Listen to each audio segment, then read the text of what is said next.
Hey, beautiful people. Everything I share is for educational for use purposes. So I'm going to share a clip.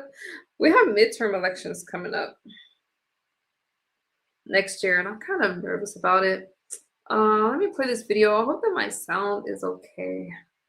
I know we're winding down after the holidays and all of those good things, but, let me see if I can. Fingers crossed I'll have good audio today. I won't be with you guys that long because I'm going to come back later, but let's see. 100 times more powerful than any battleship ever built. So if you look at the Iowa, the Missouri, Wisconsin, Alabama, and others, but they were similar in size, some a little bit bigger than the others. But if you take the biggest one, it's 100 times more powerful. They're longer by a little bit, but and they're bigger. They're bigger ships, but they hold much more. They use the word lethality.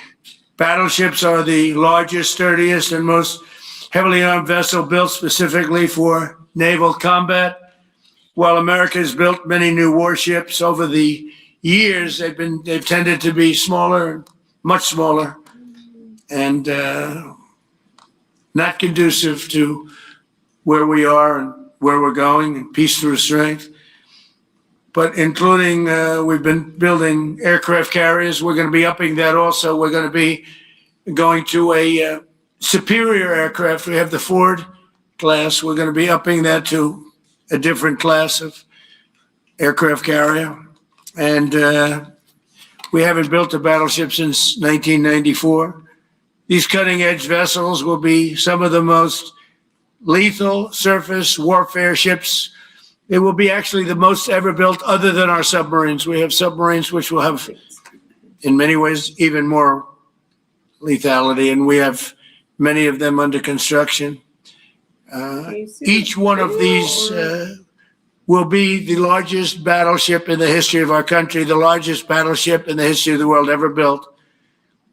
And again, it's 100 times more powerful than the previous Iowa class, it's called. Those are the big ones that you'd see on a show. Victory at Sea. I don't know if anyone's seen Victory at Sea, but it was a classic. They'll help maintain American military supremacy, revive the American shipbuilding industry, and inspire fear in America's enemies all over the world. We want respect. We're going to have it. We already have it. More respected now than we ever were. A year and a half ago, they laughed at us. Now they respect us again at levels that they've never respected us. We envision that these two ships, we're talking about 10, but we're going to start with 2, and we're going to quickly morph into 10. And ultimately, we think it's going to be anywhere from 20 to 25 of these. But we're starting with the first 2 immediately, and we're going to then be very quickly involved with, I think, we're going to do another 8. And then we're going to ultimately and pretty quickly have a total of about 20 to 25. We'll make that determination. We envision that these ships will be. Hey, welcome in, everybody. This is one of my favorite speeches from Donald Trump within these last few days. So sit tight. Of a whole new class of battleships to be produced in the years to come. From Theodore Roosevelt, the Great White Fleet. You remember that? The Great White Fleet. To the legendary USS Missouri, whose massive guns helped win World War II. America's battleships have always been unmistakable symbols of national power. We stopped making them for whatever reason, I don't know. And I want to congratulate John Thalen, who is your secretary of the Navy. He came to me the first day we met. He talked about battleships, and I said, you're absolutely on the right track. He said, why are we doing other things? We have missiles, which are much more expensive. By the way, these battleships have tremendous numbers of missiles, but they also have guns. And in many ways, guns can do the trick just as well as missiles at a tiny fraction of the cost. Once completed, these new 30 to 40,000 ton plus vessels will be the flagships of the American naval fleet, and there has never been anything built like them. And I just want to, be very clear that We're building them here. We're working with others, but we're building them here. We have great Navy yards. We'll be negotiating with some of the companies that are running those yards, taking over the yards.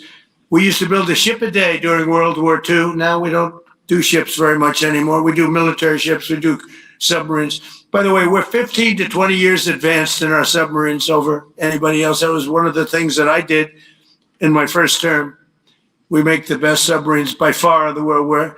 We're at least 15 years advanced ahead of anybody else in submarine development. Most powerful, that's right, the most powerful weapon anywhere in the world, undetectable. So the battleships are going to be armed just in terms of guns and missiles at the highest level. They'll also have hypersonic weapons, many hypersonic weapons, state-of-the-art electric rail guns, and even the high-powered lasers that you've been starting to read about. We have lasers where you aim the laser at a target, it just wipes it out. We're going to have, there'll be the most sophisticated lasers in the world, and the most sophisticated laser in the world will be on the battleships that we're building. They'll also carry the nuclear arms, sea-launched cruise missiles currently under development, which will be instituted pretty quickly, but they're under development and they've proven to be extremely lethal. The U.S. Navy will lead the design of these ships along with me, because I'm a very aesthetic person, alongside our partners in American industry. And we're going to have Pete Hegseth and Marco and a lot of very talented people involved, but a lot of it's already been done. We've been doing this for months. The construction will create thousands of American jobs. We're going to have the jobs be created. I mean, already we have factories being built unrelated to this, although AI will be a big factor when it comes to. Trump is having an amazing hair day. You guys are saying that you don't like Trump, but you can't say what you don't like about him. Okay? I'm tired of hearing about Epstein. Like, what is it about him that you don't like? These ships, they'll be very AI controlled. Today's announcement is yet another step in our mission to make the United States Navy stronger than ever before. Again, when you talk about 100 times the power of these massive ships that we had years. He lies how? He's a horrible speaker. I think he's doing just fine. Ago. It's pretty amazing. And next week, I'm going to meet with the defense prime contractors. I'm going to meet with them here, Florida. He's one of the hardest working presidents that we've had so far, and he's actually doing what he said he would do. And we're going to be talking about this channel hurts production schedules because they're too slow. We have many countries, allies, that are wanting to buy. We make the greatest equipment in the world by far. Nobody's even close, but they don't produce them fast enough. So we're going to be meeting with them to talk about the production schedules. We're going to have strong production schedules. And the only way they're going to be able to do that is to build new plants. Even with the F-35, we have many people want the F-35 fighter jet, and it takes too long to deliver them to allies or to ourselves. It takes too long. The only way they're going to be able to deliver them is if they build new plants. They don't want to build new plants because that's expensive. So we're going to be discussing production schedules. We're going to be discussing CapEx spending. We'll be discussing the pay to executives where they're making $45 and $50 million a year and not being able to build quickly. They're going to make that kind of money. They have to build quickly. Again, we make the best equipment in the world, but they don't make them fast enough. Yeah. And we're going to be also discussing dividends. We want the dividends to go into the creation of production facilities. So we'll be talking about all CapEx, dividends, and the pay. We're also going to be talking about buybacks. They spend so much money on buyback. They want to buy back their stock. I don't want them to buy back their stock. I want them to put the money in plant and equipment so they can build these planes fast, rapidly, like immediately. I mean, I have sold more planes than any president by far, times probably 20.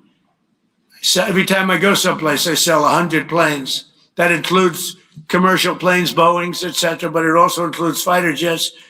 And I'm always having to say 5 years, 6 years, 7 years, helicopters, Apache helicopters, many years.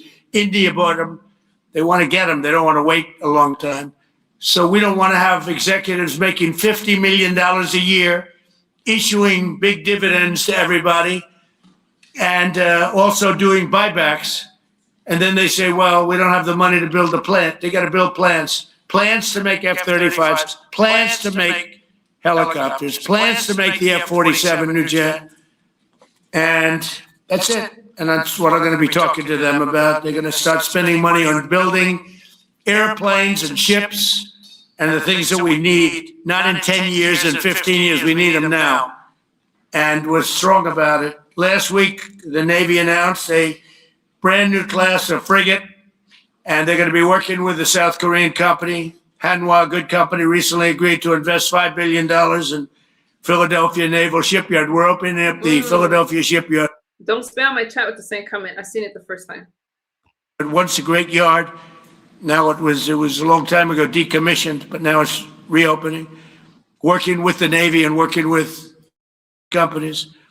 The record-setting defense bill I signed last week authorized $26 billion to build new ships, including destroyers and various other. Donald Trump has gotten more young people into politics and voting than any other president.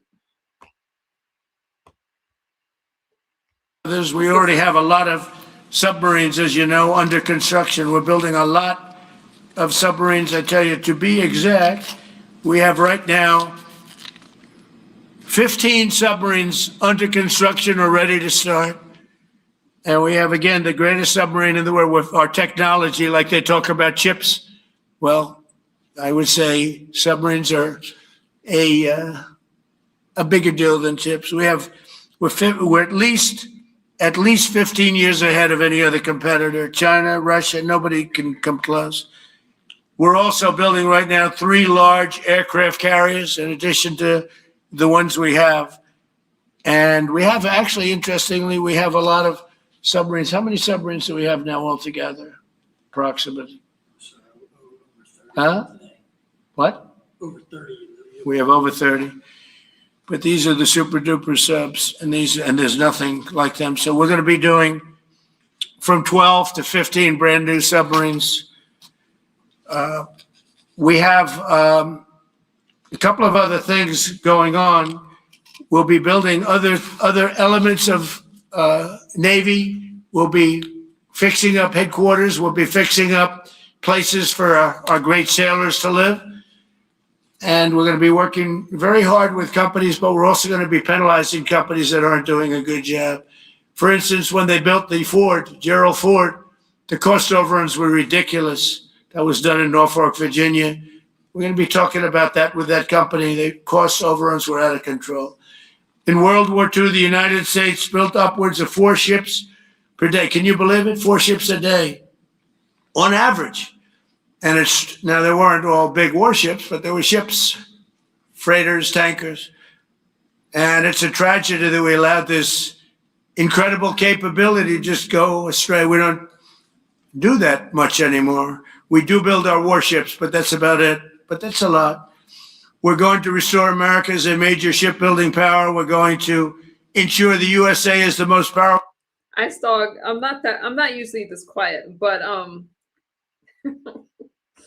fleet anywhere in the world, and long into the future with battleships helping lead the way, and the submarines that, again, nobody competes with us on submarines. So I just want to thank everybody, and I'd like to ask Secretary Hegseth to say a few words, followed by the Secretary, but if you would, Secretary of the Navy. But Pete's doing a fantastic job. By the way, we have drugs are down 96.2% coming into the United States, 92.6 by sea. And soon we'll be starting the same program on. Donald Trump is fighting a tough war on drugs. He's definitely went after the cartels. And those of you that say that you don't like Trump, I still don't know why. Besides the name calling, you haven't given me one reason why you don't like Trump. The land is much easier. But every one of those boats that we knocked out saved 25,000 lives. So we saved 25,000 lives every time we knock out one of those boats. Please double tap the screen, support the stream for me. The name calling comes from the left, and I don't understand why you can't just say anybody can call a name. All right, you guys are calling me dumb, stuff like that. I ignore all of that because when you can't articulate your point, you resort to name calling. That's not a good look. With the drugs pouring in, and you just have to see it. I mean, people say, "Oh, gee, do you think it was really drugs?" Well, just take a look. Bags all over. No, I want you guys to tap the screen because it's hard to do this kind of commentary, and that's for the YouTube algorithm. Over the place. Are you okay? That's not fishing equipment. There's no fishing rods on those boats. They move fast. When you see a boat with 4 engines or 5 engines on, going 40, 50 miles an hour, well, they get hit. We save 25,000 lives every single time we knock out a boat. And it's over 96% stopped by sea. We're trying to figure out who the other 4% are, frankly. And we're going to have the same success, but even quicker because it's much easier on land. If they want to come by land, they're going to end up having a big problem. They're going to get blown to pieces because we don't want our people poisoned.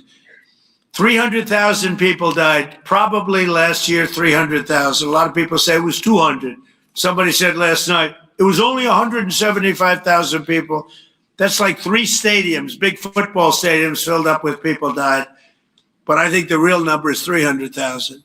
We're not going to have that anymore. So we're doing a great job, and we enjoy doing it. Our border is secure. Our country is strong. Trillions of dollars is coming into our country from other countries and companies. They're building factories and plants. Those trillions of dollars that he's talking about is tariffs. Tariffs has only helped this country, not hurt it. So he definitely has money coming into the United States.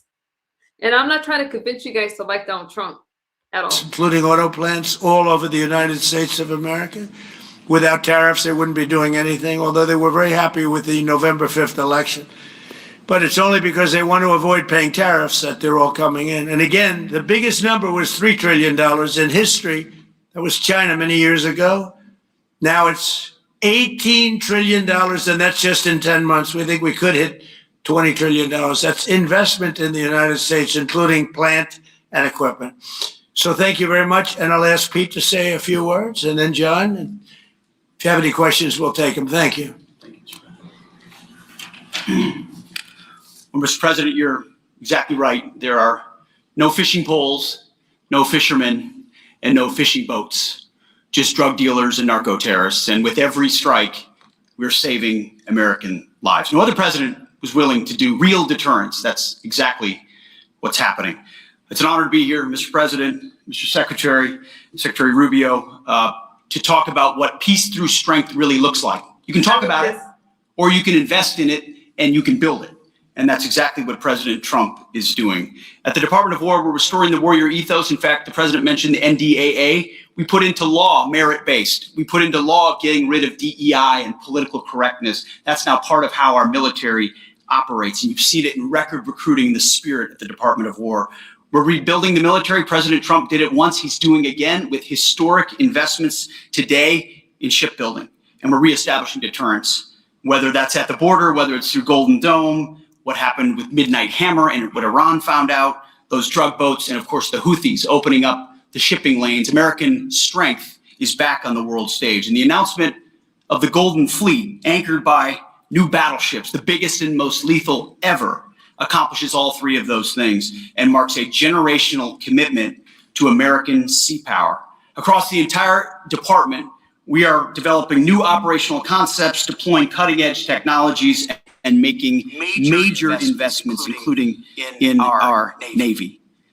This is happening in all domains, including space, as the president has talked about before anyone else. So it's the highest of domains and the lowest of domains under sea, and especially today in sea power, that always has to be decisive, has been in the history of America, and will continue to be under the leadership of President Trump.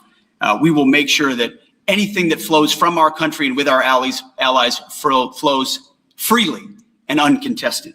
New and better ships will provide that deterrent today and for generations to come. This new class, these new investments will be the types of things that for decades, for centuries, the American people will look back and thank President Trump for having the vision and the willingness to invest right now in capabilities we need today, tomorrow, and long into the future. So, Mr. President, thank you for this investment, and I'll hand it over now to the Navy Secretary. I was in the Navy, by the way. I served the country, just so you know. Mr. President, So I love Secretary this stuff. Hegseth, Secretary Rubio, thank you for being here on a very consequential day. From my very first conversation with President Trump about serving as a Secretary of the Navy, he's talked about the great Iowa-class battleship and why America doesn't build ships anymore with that kind of offensive firepower that takes the fight to the enemy. During my time in the job, I've talked extensively with our combatant commanders, like Admiral Paparo and Admiral Cooper, and our CNO, Admiral Cottle. And what I've learned is that not only is the president's idea a good one, it's something that Navy desperately needs and now has a formal requirement for. The future Trump-class battleship, the USS Defiant, will be the largest, deadliest, and most versatile and best-looking warship anywhere on the world's oceans. I want to thank the president for his vision to make this game-changing capability for the United States Navy. The Iowa was designed to go on the attack with the biggest guns, and that's exactly what will define the Trump-class battleships. Offensive firepower from the biggest guns of our era. This ship isn't just to swat the arrows. It is going to reach out and kill the archers. And for the first time in generations, we'll have a new leg in America's nuclear deterrence, because the Trump-class battleship will carry the nuclear-armed sea-launched cruise missile. Striking dominance isn't all that the Trump-class battleship brings to the fight at sea. It has the size and capacity to serve as a flagship for our fleet commanders so that they can command and control naval forces far out to sea. As shown in the series, and the president mentioned it, Victory at Sea, Admirals Bull Halsey and Raymond Spruance commanded the war in the Pacific from their battleship flagships during World War II. Now this new battleship will command everything from warships to drones and everything in between. We're going to make battle groups great again. And this is just one piece of the president's golden fleet that we're going to build with the investments he talked about. A new frigate, the right frigate, the one our warfighters have told us they need. More amphibious power for our Marines with new capabilities like the medium landing ship. As part of the Navy's high-low mix, we're moving out aggressively on unmanned vessels with funding from the president's One Big Beautiful Bill to bring options to the fight and pull new, non-traditional defense partners into the American shipbuilding ecosystem. And we're making a generational investment in support ships. Logistics wins wars, and that kind of shipbuilding is the spark that will ignite the industrial base and help power the commercial shipbuilding that the president has called for. Under your leadership, Mr. President, we will have more tonnage and firepower under construction than ever before in our history. Building the president's Golden Fleet means jobs across the United States now. There'll be work for shipyards everywhere, from Philadelphia to San Diego, from Maine to Mississippi, from the Great Lakes to the Gulf Coast, and for manufacturers that will build components for this battleship in every state. The president has been clear. We must bring back our American maritime industrial might. And he has told me many times that as Secretary of the Navy, it is my job to equip our sailors to win the fight at sea with the finest ships in our history. To conclude, the USS Defiant battleship will inspire awe and reverence for the American flag whenever it pulls into a foreign port. It will be a source of pride for every American when it brings home our brave sailors who will sail defiant, raise their fists, and say, "We are peace through strength." And our adversaries will know when the Trump-class USS Defiant appears on the horizon, American victory at sea is inevitable. Thank you, Mr. President. Now, when a conflict arises, you are going to ask not one, but two questions. Where are the carriers and where are the battleships? Thank you. Our Navy is stronger than ever. Again, I served in the Navy. Thank you very much. Thank you. I just want to mention that John Phelan is one of the most successful businessmen in the country, in our country. The been a tremendous success, and he wanted to do this. And for nothing, he's taken probably the largest salary cut in history. But he wanted to do it. He wants to rebuild our Navy, and you needed that kind of a brain to do it properly. So I just wanted to give you a little information on him, which is probably enough. But one of the most successful men in the country, and he's that because he understands it, and he understands finance in addition to what we're talking about. Somebody's doing a fantastic job is Marco Rubio, Secretary of State. And Marco, maybe say a few words, and then we'll answer some questions. Thank you. Thank you, Mr. President. And I don't have much to add. This is a phenomenal presentation. Thank you, Mr. President. This is American industrial power returning. This is the ability, once again, to rebuild, to have industry in the United States. This is generational in the change, not just in terms of applying American war power, increasing our ability to protect the seas. The U.S. Navy is the single biggest source of peace in the world of all of our forces because it gives us a global footprint, but it rebuilds American industrial capacity. The ability to make things again in our country has been critical to what the president's agenda has been all about, and this is a tangible reminder of it. And I know the country's grateful for it, and generations of Americans will be grateful for it. So thank you. Thank you, Marco. By the way, I think I'd just like to point out that these ships are made of steel as opposed to aluminum. It's a big difference, as you know. Battleships, the great battleships, had 6 and 7 inch steel hulls, and these are going to be likewise made out of very powerful steel. Our steel industry is coming back very strongly, by the way. It's coming back at record numbers, and we're going to be using them for the steel, but as opposed to an aluminum side, which in all fairness is not the same. So, John, we're going with all steel, I understand. And that's going to be something that people are surprised, more expensive, but not even comparable in terms of the importance and the strength. Yeah, please. What's your timetable for these first 2 ships, and do you see them as a counter to China? We'll start almost immediately, and we'll probably talking about 2.5 years. And in terms of the mission, do you see it as a counter to China? It's a counter to everybody. It's not China. We get along great with China. I have a great relationship with President Xi, and not China. It's just everybody. You don't know who comes along. But we just wanted peace through strength. Hopefully we never have to use them, but there will never be anything built like these. Think of it. Those battleships are incredible. These have 100 times the power. Think of that. I mean, and they were big and they were powerful.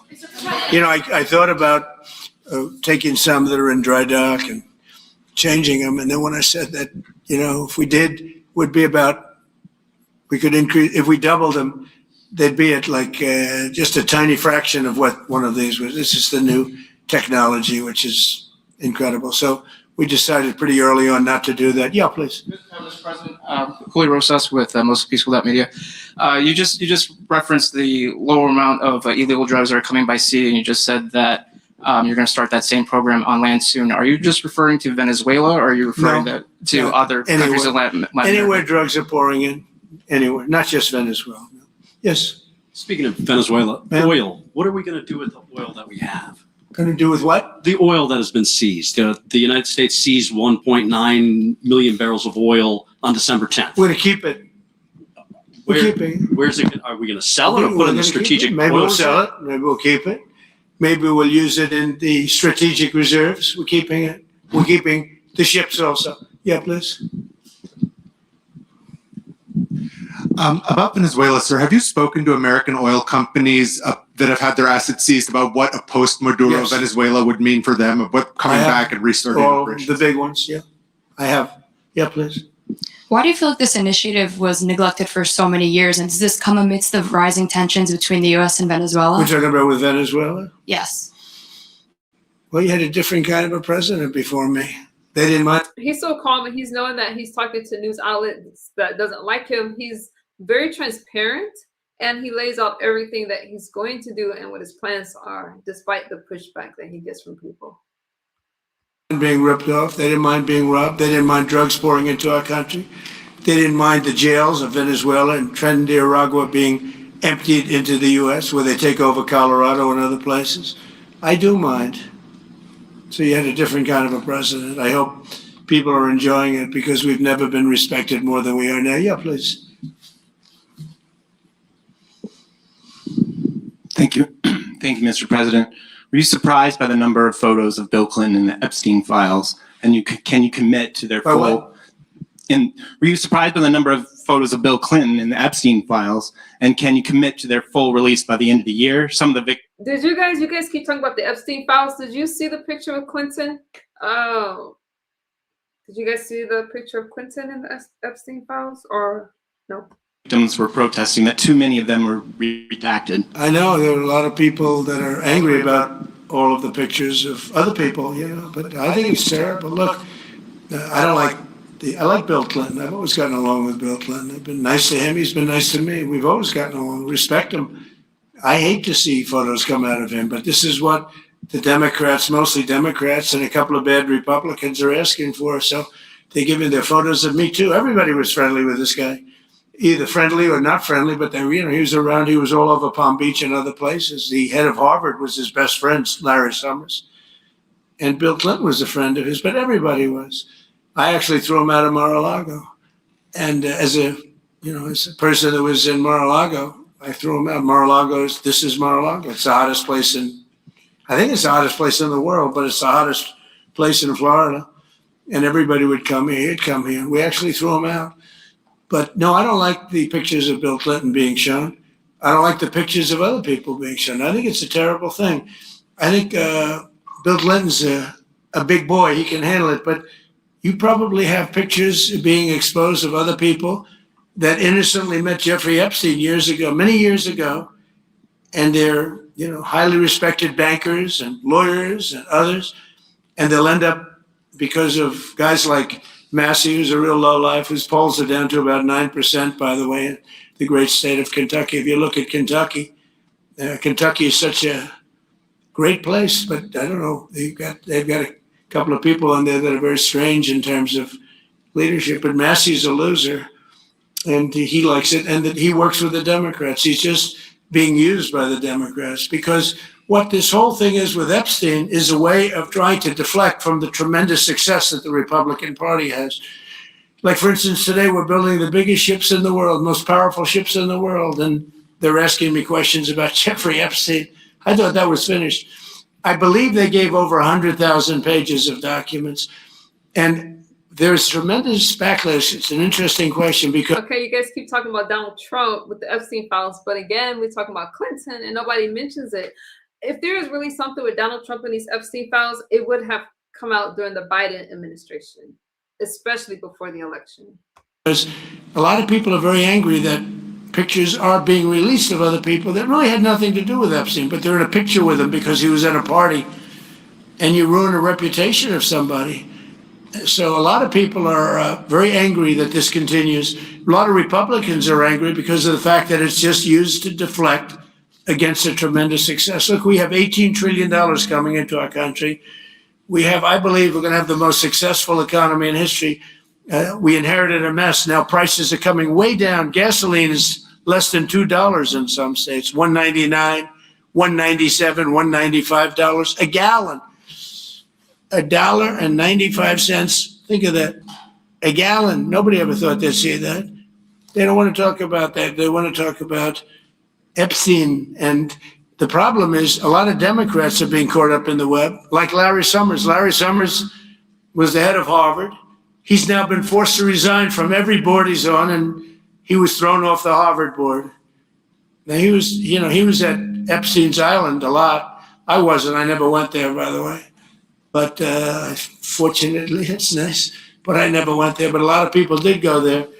But instead of talking about the battleships, or instead of talking about most favored nations drugs, we're bringing down drug prices like at a level that has never even been thought of, by thousands. Think of it, by 1,000%, by 1,200, 1,300, 1,400% in some cases. A drug that sells for $10 in London is costing $130 in New York. We're bringing it down to $20, and they're going to go up to 20. So they're going from 10 to 20, which is a doubling. It's a doubling. It's a lot, but it's a doubling. But we're going down to 20. So we're going down, if you can do your own math, but it's 2,000%, 3,000%. It's pretty amazing. And you know, the New York Times had a story about it, a small story way in the back of the paper. It's the single biggest thing to happen in. I live in California, and I have to say the price of gas has gone down because over here it's extremely high. I wish it would go down more though. With respect to drugs, probably in 50 years. There's never been anything like this. In my first term, I was able to get drug prices down 1/4%. It's the first time in 28 years that they went down. 1/4%. I'm so proud of myself. Now we're doing them 2,000%, 1,500%, 1,200%. That pill that sold for $130 will now be selling, as an example, for $20 because the rest of the world took advantage of us. Without tariffs, I could have never done it. I called up the heads of the countries, as an example. France, I spoke to a very good man, President Macron of France. And I said, Emmanuel, you have to raise your drug prices. He said, no, we will not do that. I said, you have to. He said, no, I don't want to do that. Look, you asked me if we go to $10 to $20. You're going to come way down to 20. We don't want to do that. Now, in all fairness, no other president even tried. But if they did try, there was actually a fake story in stupid USA Today. I didn't even think they'd make it anymore. I haven't. But I saw a story where Biden was trying to do this. Biden never tried to do it. Biden didn't know he was alive. He never tried to do it. But they're taking it from $10 to 20. So he would say, and the other leader said the same thing. No, we won't do it. I said, no, you're going to do it 100%. They said, nope. We're not doing it. We're not going to double our price because, again, if you go from $10 to $20, they're doubling their price. We're coming down, though, from $130 to $20 because we're going to get the lowest drug prices in the world. Whatever the lowest price is called favored nations, we're going to have the lowest price. So I said, no, you're going to. No, I will not do this. Politically, it's unacceptable. I said, Emmanuel, you're going to do it 100%. Please accept it now. Be nice. You're going to do it 100%. No, I will not. I said, yes, you are. He said, why do you keep telling me I am when I'm not? Because if you don't do it, I'm going to put a 25% tariff on everything France sells into the United States of America. And that's approximately 20 times more than I'm asking for with respect to drug prices. He said, I see. I agree to do it. Every other country said the exact same thing.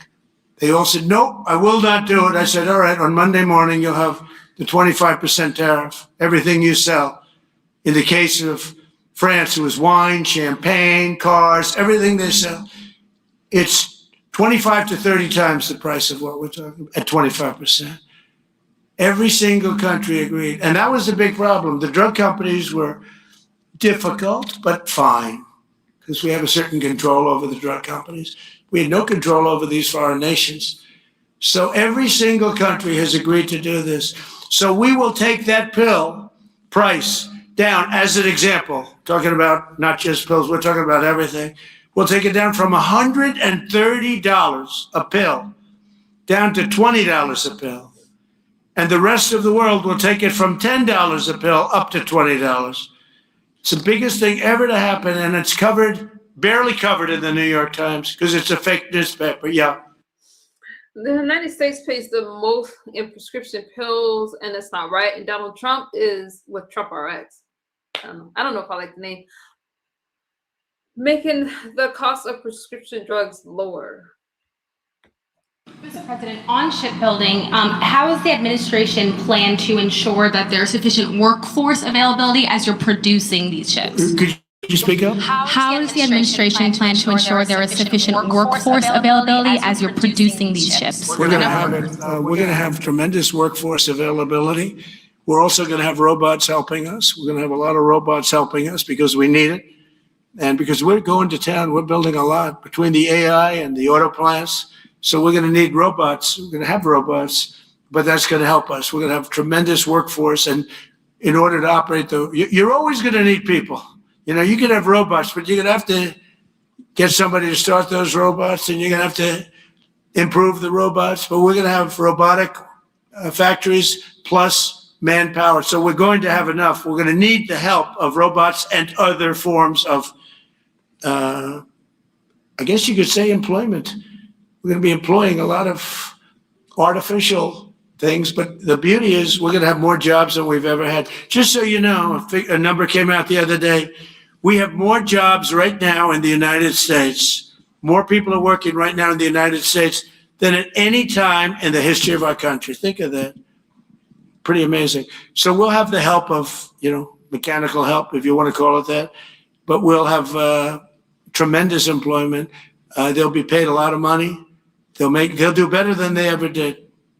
Okay? Yeah. Mr. President, some may have been expecting a different kind of announcement today, hearing your Secretary of War and Secretary of State here. You mentioned strikes on land in Venezuela more than 15 times, even now, just in your recent remarks. Why should Maduro take your threats seriously? And He can do whatever he wants. what's your And double tap on the screen for me. You guys, well, I'm going to hold my comments until the end, all right? And then I'll get to your questions. end game? Maduro? We don't What's have your that end much game? longer to go. There's no answer. He can do whatever he wants. I mean, we have a massive armada formed, the biggest we've ever had, and by far the biggest we've ever had in South America. He can do whatever he wants. It's all right. Whatever he wants to do. If he wants to do something, if he plays tough, it'll be the last time he's ever able to play tough. But they sent their prisoners into us. They sent people from jails, prisons. They sent people from mental institutions and insane asylums into the United States, just walked right in because Biden had an open border policy. What the Biden administration did to our country can never be forgotten. They took in millions and millions, 25 million people over the course of 4 years. Many of those people were murderers and drug dealers, prisoners, rough prisoners, 11,888 murders. More than half of them killed more than one person. They came into our country. Now, I spoke to Christine Holm today. I spoke to Tom Homan today. He came down to see me. Now, we had a great meeting. They've done an amazing job. We're getting them out. We're getting them out very fast. But this should have never happened. But Venezuela was Venezuela took advantage of the open borders that Biden created more than any other country. Tren de Aragua, we had gangs all over. Look, I mean, you have a very weak governor in Colorado. Look what happened in Colorado where they would occupy apartment houses. And he didn't want to do anything about it because he was scared. Any other questions? Yeah, go ahead, please. So in response to the United States taking sanctioned oil from Venezuela, Colombian President Gustavo Petro criticized the United States by saying, well, the Southwest is stolen land and that it should be returned to Latin America. I just wanted to know what your response to that is. Well, he has to watch because, he's got drug factories. They make cocaine in Colombia. And he's no friend of the United States. He's very bad guy. And he's got to watch his ass because he makes cocaine and they send it into the United States of America from Colombia. We love the Colombian people. I love the Colombian people. They're great people, energetic, smart, great. But their new leader is a troublemaker. And you better watch it. You better close up those cocaine factories. They have at least 3 major cocaine factories. We know where they are. You better close them up fast, yeah. By the way, it's made and sold into the United States. Comes through Mexico. Thank you, sir. You've named Governor Landry to be new special envoy to Greenland. Yeah. How do you? What do you see that role entailing? And is it still your intention that Well, he Greenland called become me, part and of the US? he viewed Louisiana, the Louisiana Purchase. He said, "I'm governor of Louisiana," and he said, "I would love." I didn't call him; he called me. He's very proactive. He's a great guy. He's a deal guy. He's a deal maker type guy. And we need it for national protection. We need Greenland for national protection. They have a very small population. And I don't know, they say Denmark, but Denmark has spent no money. They have no military protection. They say that Denmark was there 300 years ago or something with a boat. Well, we were there with boats too, I'm sure. So we'll have to work it all out. But he felt very strongly, we need it for we need Greenland for national security. Not for minerals. We have so many sites for minerals and oil and everything. We have more oil than any other country in the world. We need Greenland for national security. And if you take a look at Greenland, you look up and down the coast, you have Russian and Chinese ships all over the place. We need it for national security. We have to have it. And he wanted to lead the charge. So we're making him Marco today, special envoy to Greenland. Greenland's a big deal. Yeah. On Ukraine, can you give an update on the talks that took place this past weekend, and could a trilateral discussion of sort be the next step for Ukrainian, U.S. and Russian So the delegation? talks in Ukraine, Russia are going along. They lost, as you know, 27,000 soldiers last month, mostly soldiers, some people in Kiev, etc., but mostly soldiers. And the talks are going along. And I say that, there's tremendous hatred between these two leaders, between President Putin, President Zelensky, tremendous hatred. And I hope we can get it done. We are talking. Talks are going okay. But, I've solved 8 wars. And Thailand is starting to ship up. They started with Cambodia. They started up again. But I think, Marco, we have that in pretty good shape to have that stopped. So we stopped 8 wars. I can tell that the left has entered the chat because it's full of insults. Can you guys use your words to say why you don't like the president? And I thought this would be in the middle of the pack, but maybe easy, but in the middle of the pack. But there's a lot of hatred between those two people. And when there's hatred, but we stopped one war 38 years, one war 35 years, one war was going on for 32 years. And we stopped, think of it, we stopped a potential nuclear war between Pakistan and India. And the head of Pakistan, highly respected general, he's a field marshal. And also the prime minister of Pakistan said, President Trump saved 10 million lives, maybe more, by getting that war. 8 planes were shot down. That war was starting to rage. And he actually said the other day that President Trump saved 10 million lives, maybe more. So we solved all these wars. The only one I haven't solved yet is Russia, Ukraine. Are you still pushing for the Christmas Day deadline with Russia and Ukraine? And have you spoken with Putin or Zelensky or plan to push the deal? I'll do whatever I have to do. I'd like to see it stop. Look, we don't lose any money on that war anymore. Biden gave $350 billion, and who knows what happened to it. We now sell missiles, planes, all of the best military equipment. We sell it to NATO. We got NATO to go from 2% GDP to 5%. Nobody believed that to this day. Nobody's going to write that, but nobody believed it. And they take that money and they pay it to the United States for weapons. So we sell weapons to NATO. We sell full price. We sell weapons to NATO, and NATO takes those weapons and probably distributes them, but gives a lot of them to Ukraine. So we don't lose any money like we did with Biden. He was spending money like a fool. He was a fool. Don't spam my chat with the same word because that'll get you out of here. I see it the first time. What he did to our country is so horrible. But he gave $350 billion between cash, gave a lot of cash. 350 between cash and weapons. You remember at the beginning of that whole thing, I gave them javelins. Javelins are the anti-tank busters. And President Obama at the time gave them sheets. I gave them javelins. They gave them sheets. But the bottom line is I think they're all tired of that war. Everyone's tired of that war. It's got to stop. Yeah, please. The U.S. was in active pursuit of a sanctioned oil tanker yesterday. Are you able to share what became of that tanker? Was the U.S. able to seize No, it? it's moving along, and we'll end up getting it. We're actually pursuing it. Can you imagine? Because it came from the wrong location. It came out of Venezuela, and it was sanctioned. Yeah, please. Ultimate goal in Venezuela to force Maduro from power. Well, I think it probably would. I can't tell. That's up to him what he wants to do. I think it would be smart for him to do that. But again, we're going to find out. Look, Venezuela did terrible things to the United States. They sent hundreds of thousands of people, millions of people into our open border. They sent their criminals. They sent their prisoners. They sent their drug dealers. They sent their mentally insane and incompetent people into our country more than any other country. Others did too. The Congo did. Others did too, and we just let them come right in because we were run by a stupid president. But you don't have a stupid president anymore. Mr. President, have you set up the meeting with the healthcare insurers just yet? And what are you hoping to get? How I'll are be you hoping setting to it up. lower I think we're costs? going to meet with the healthcare insurers, the insurance companies. So what I'm asking for in healthcare is very simple. Obamacare is a disaster. I call it the Unaffordable Care Act. Unaffordable as opposed to it's unaffordable. They're going to have a tremendous increase in premiums, which is Obamacare, which is them, the Democrats' fault. they'll try and blame Republicans. It has nothing to do with us. It's the Democrats' fault. What I want to do is we spend hundreds of billions of dollars a year that go to insurance companies.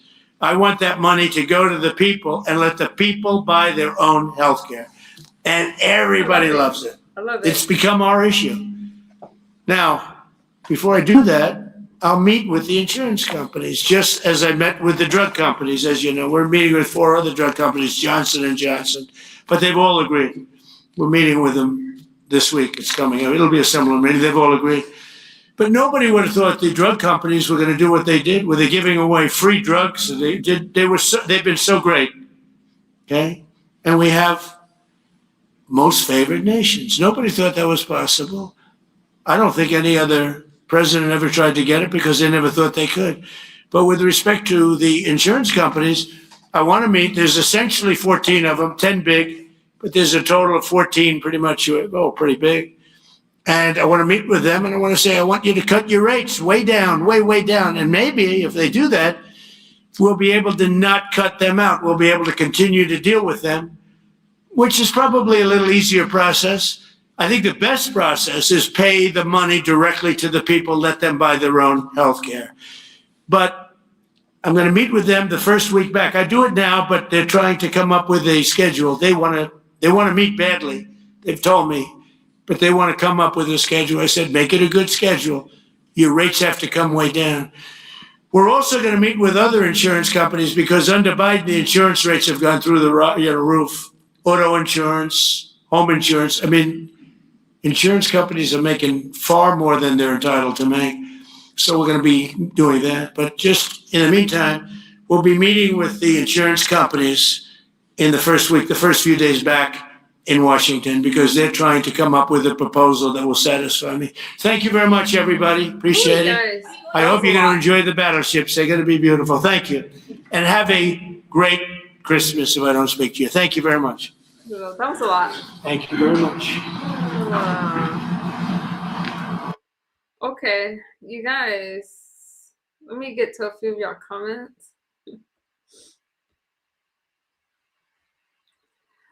Okay, Biden walked in. I enjoyed nothing. Okay, I'm sorry. Dr. Manhattan, it's good. I hold it down a little bit. It's good. I hold it down. Instant insults. Let me read a few comments, but only from the bottom up. All right, I can't see it all. So you guys, so Donald Trump said a lot, and my only thing is, if you don't like Donald Trump, it's better if you say why, so we can actually have a conversation. Donald Trump is doing what the American people have voted for, which was to protect the borders. He's working on military. Did I say protect the borders? He's protecting the borders. Tariffs has helped this country. He's talking about Trump accounts, which is to help the children to build generational wealth and give the children opportunities that they have never had. My job is not to convince you to be Republican or Democrat or to support Donald Trump. I'd rather just put the news out there and let you decide for yourself and make an informed decision. We have midterms coming up next year. And I can't say is, look, I don't know if Republicans are going to keep all offices, right? Right now, we are the majority in Congress. I would like to see it stay that way, but, I don't know what's going to happen. Inflation is at an all-time high. You're a joke. Just keep to yourself, Jermo. That's your opinion. Trump knows what's up. Okay, you could disagree with me. Why vote? If you don't vote, then you can't complain. If you're a Democrat, don't worry about it.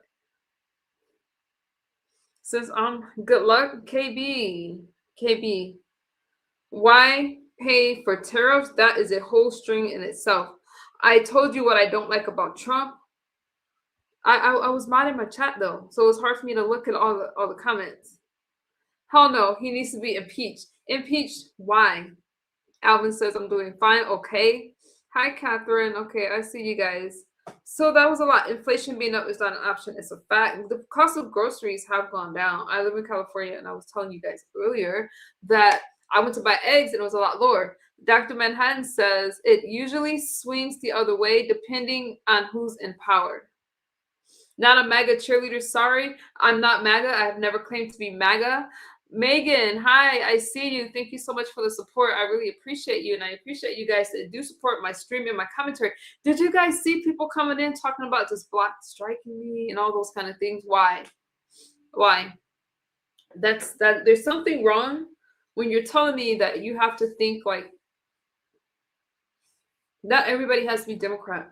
It's okay to be on the other side, support Donald Trump, and to support what's right. Okay. MAGA, he doesn't respect people and no prices. Impeach really doesn't do much. Doesn't mean they'll get out of office. He insults people. Biden didn't insult people. Eggs was only hide because of the bird flu. This information was on the news. Imagine love, peace, and happiness, but I'm just glad it's down. Independent is where it's at. Don't like being a part of a cat. Me, I don't disagree with that.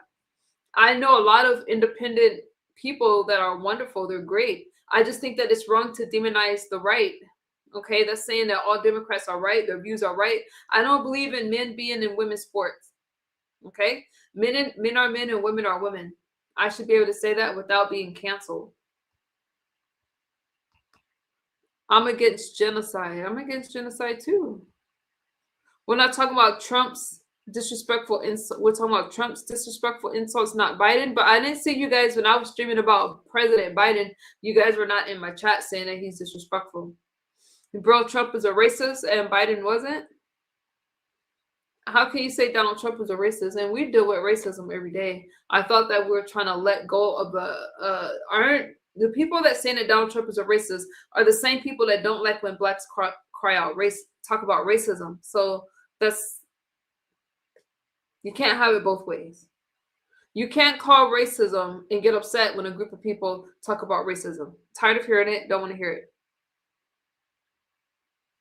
Biden called Trump supporters extremists, terrorists, white supremacists, and even trash.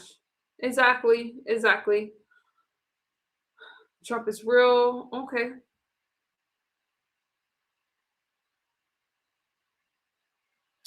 Wow. All right, you guys. I see that, there are some Trump supporters and there's some people that does not like what's happening in the country. That's why it's important to vote and make an informed decision. I find it interesting that Donald Trump won the electoral vote and the popular vote, the first Republican president to do so within 20 years. So for Donald Trump to win every swing state means that the people that say that they don't like Donald Trump secretly do like Donald Trump. They're just not going to say it publicly because they don't want to be canceled. Look at Nicki Minaj. Nicki Minaj spoke at Turning Point USA, and because she supported Donald Trump, now all of a sudden people want to unfollow her on Instagram. People want to cancel deals with her, all because she said that, she supports the Trump administration. Rest in peace, Charlie Kirk. That's something that should not have happened because he was speaking his political beliefs and encouraging a young group of people. And now you have people from the left calling Tyler Robinson a hero. And you see the same thing with Luigi Mangione, the guy that's on trial for taking the CEO's healthcare worker's life. They're calling him a hero, and I find it interesting. That we're supporting stuff like this. We either have the right to free speech or we don't. Okay, he's ruining the country. Ask Nicki Minaj. That's not what. Oh Lord, that's not why she got canceled. She came at black women for white women when black women buys her music. Not yet. No, I don't think that she did. What she said is that we should celebrate all women, Pizarro, not just black women. We should celebrate all women. And white women should not have to apologize. They should be proud to look white. And just like black women should be proud to be black. That's what I got from it. But she really got canceled because she supported J.D. Vance. J.D. Vance, 2028, you guys. You defend safe and effective population. David, I don't know what you're talking about right there. His wife became famous in music. Okay. Now, again, you guys don't have to agree with me. Go making assumptions. You're making assumptions. You can't prove what Trump is accomplishing other than dismantling. It's not about liking Trump. What has he done? Not protecting the borders is a big deal. Harris wanted this open border policy. She also wanted prisoners to have regender assignment surgery. I probably butchered that wording. In prison, she wanted the American people to pay for it. That 60-minute interview with Harris was very telling, and it exposed a lot of her hidden agenda. Why should we pay to have people's genders reassigned. Hey, money bags, how are you? I see you.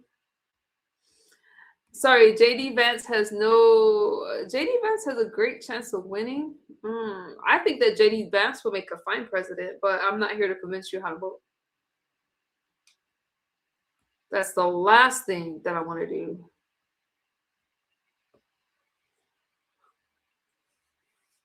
Hi, Michael. The border is still open. I'm there. I am too. I live close to the border, and the border is a lot more protected. The states have been trying to stop ICE from doing their job. People want to make it seem as if ICE is un-American, but ICE is there to protect the American people and to protect our borders, because you can't just enter a country any kind of way. That makes you a criminal, and we can't go into their countries any kind of way. So the borders were open during the Biden administration. I live here. You can't tell me what I didn't see. And so now I feel more safe in this country knowing that these things are tightened up. Money bags. JD Vance has zero experience. I think he has a lot of experience. I mean, he spent how long being a vice president? He'd make a fine president, and he did excellent during the vice presidential debate. I honestly thought that he did better than Donald Trump during the presidential debate. Donald Trump has a strong team, and that's not deniable. And for all the other people that came in, and now you want to bring up the race card, the Republican Party has fought for civil rights and the rights for American people, the rights for Black people, the rights for they fought for our rights. I'm not going to vote for a party that fought to keep me enslaved, and I'm not going to get into that. That's another stream for another day. But I think it's wrong to just assume that everybody should vote for the Democratic Party when election after election they make promises that they don't deliver on. Donald Trump is at least delivering on the promises. Trump isn't a good debater. Jerry, I can agree with you. I think that Donald Trump says a lot of things that's problematic, and Carolyn Levitt has to clean a lot of things up. JD, words are cheap. Actions speak way louder. Actions do speak louder. And Donald Trump sending troops into DC, into Michigan and other places are actions. So he definitely is delivering on his promises. What race card? The race card is in the chat. I saw racism. Donald Trump is racist. Donald Trump is racist. So to call Donald Trump racist means that they're pulling a race card. Hey, D-Truth. Hey, good stream earlier. I would have stayed, but I had to do a stream, but I see you. Action is an action, not constitutional. What's not constitutional about protecting the border? What's not constitutional is taking somebody's life because they spoke their mind. Charlie Kirk should have not died. That is unconstitutional. So hopefully justice will be served. Okay.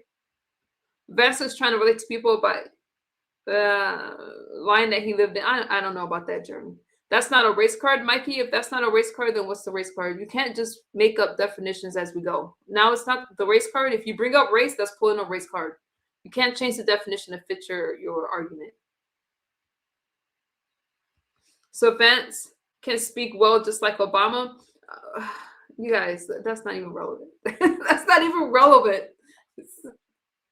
The big, beautiful bill does not equate to 666. Racist is not a race. You're just making stuff up, Mikey. You like it like that? You're just making stuff up. Thank you, IB Patrol. I appreciate you. President Biden is not an oil thief. Okay, you guys put something that I can that's relevant to what I'm talking about. President Biden is not an oil thief like Trump. Okay. Racist is not a race. I don't need you to put the comment in the chat more than once. All right, you guys, thank y'all for hanging out with me. I appreciate you guys, and I will see you guys on the next stream, which will be probably tomorrow. All right. I'm praying for our country, and I am praying for all of us. All right. Thank you for hanging out. Take care.